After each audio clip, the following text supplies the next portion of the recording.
Today, we shall reflect on the lives of Sts Cyril and Methodius.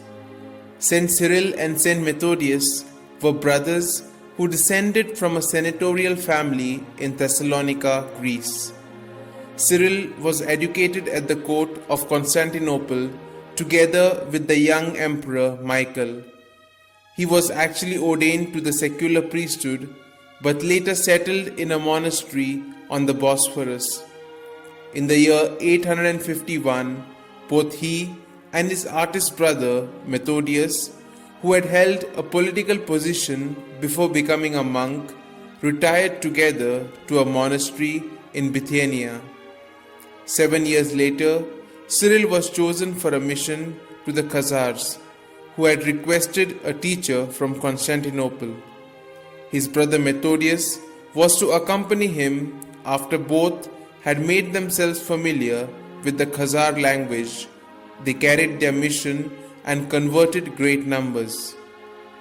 When, in the year 863, a request came from Moravia for Slavic-speaking priests to instruct the people in their own language, the two brothers were again selected for that work, and in preparation for it, Cyril invented a special Glagothic alphabet and translated the liturgy and most of the Bible into the Slav language, and so became the founder of Slav literature. The saintly brothers labored successfully among the Moravians for some years, and then went to Rome to obtain the papal approval for their work. Here, St. Cyril died in the year 869, and his brother, having been made the bishop of Moravia and Pannonia, returned alone to his missionary labors.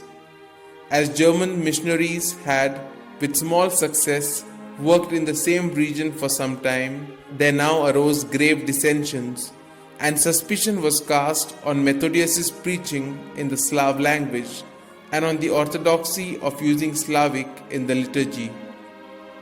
The Bishop of Salzburg went so far as to have Methodius deposed by a synod at Ratisbon and held him imprisoned for 3 years until Pope John VIII insisted on his being freed.